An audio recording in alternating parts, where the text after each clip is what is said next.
Tihar jail में उम्र कैद की सजा काट रहे जम्मू कश्मीर लिबरेशन फ्रंट के पूर्व प्रमुख यासीन मलिक ने एक ऐसा खुलासा किया है जो कांग्रेस की मनमोहन सिंह सरकार को कटघरे में खड़ा कर रहा है। दिल्ली हाई कोर्ट में दाखिल अपने हलफनामे में यासीन ने दावा किया कि 2006 में कांग्रेस सरकार के इशारे पर उन्होंने लश्कर-ए-तैयबा के आतंकी सरगना हाफिज सईद से मुलाकात की थी और इस मुलाकात के बाद तत्कालीन प्रधानमंत्री मनमोहन सिंह ने उन्हें शांति के लिए धन्यवाद तक कहा था। ये खबर कांग्रेस के लिए एक बड़ा सियासी तूफान खड़ा कर सकती है। 2006 में पाकिस्तान में भूकंप राहत के बहाने यासीन पाकिस्तान पहुंचे। वहां इंटेलिजेंस ब्यूरो के कहने पर उन्होंने दुनिया के सबसे खूंखार आतंकियों में से एक हाफिज सईद से मुलाकात की। हाफिज वही शख्स है जिसने 2008 में मुंबई पर 26/11 का आतंकी हमला करवाया था। यासीन का कहना है कि मुलाकात शांति की दिशा में थी और आईबी ने इसी हरी झंडी दी थी। पाकिस्तान से लौटते ही यासीन को आईबी ने ब्रीफ किया। उसी दिन शाम को उन्हें दिल्ली में 7 रेस कोर्स रोड बुलाया गया, जहां तत्कालीन पीएम मनमोहन सिंह और राष्ट्रीय सुरक्षा सलाहकार एनके नारायणन मौजूद थे। यासीन का दावा है कि उन्होंने हाफिज से मुलाकात की पूरी जानकारी दी और मनमोहन ने धन्यवाद दिया उन्हें। यासीन के इन दावों ने कांग्रेस को बैकफुट पर ला दिया है। सवाल उठ रहे हैं कि अगर ये सच है तो क्या मनमोहन सरकार आतंकी हाफिज सईद से बैकडोर बातचीत कर रही थी? क्यों आईबी ने यासीन जैसे अलगाववादी को इतना महत्व दिया? और अगर ये सब शांति प्रक्रिया का हिस्सा था तो क्या कांग्रेस ने देश को इसकी जानकारी देना जरूरी नहीं समझा?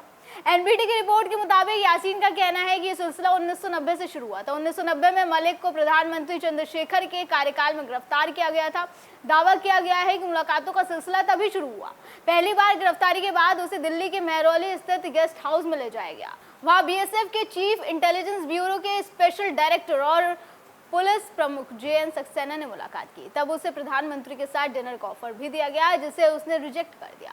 इसके बाद उसे आगरा जेल भेज दिया गया। कुछ महीनों बाद जेल में मलिक की तबीयत खराब हो गई तो उसे वापस महरौली के एक बंगले में लाया गया। वहां सरकार ने बातचीत के लिए तत्कालीन गृह मंत्री राजेश पायलट, 2 राज्यपालों और वरिष्ठ अधिकारियों को भेजा था।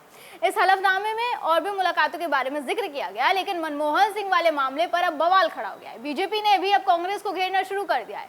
बीजेपी आईटी सेल के चीफ अमित मालवीय ने सोशल मीडिया पोस्ट पर कांग्रेस पर निशाना साधा। इस पोस्ट में यासीन मलिक के द्वारा दाखिल किया गया एफिडेविट भी उन्होंने शामिल किया। पोस्ट में उन्होंने लिखा कि टेरर फंडिंग मामले में आजीवन कारावास की सजा काट रहे जम्मू कश्मीर लिबरेशन फ्रंट के आतंकवादी यासीन मलिक ने चौंकाने वाला दावा किया है। साथ ही लिखा कि यासीन मलिक एक दुर्दांत आतंकवादी है जो वर्दीधारी 3 वायु सेना कर्मियों को जान से मारने का दोषी है।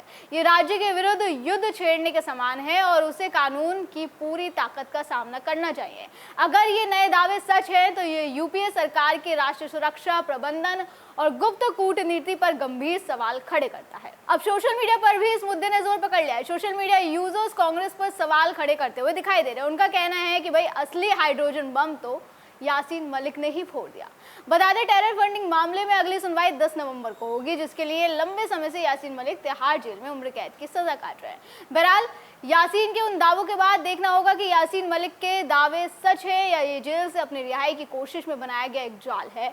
ये तो जांच से ही पता चलेगा, लेकिन इतना तय है कि ये खुलासा भारतीय राजनीति में भूचाल ला सकता है। सवाल यही है कि क्या वाकई में कांग्रेस सरकार ने हाफिज सईद जैसे आतंकी से बैकडोर डील की थी? क्या मनमोहन सिंह के कार्यकाल में देश की सुरक्षा के साथ खिलवाड़ किया गया?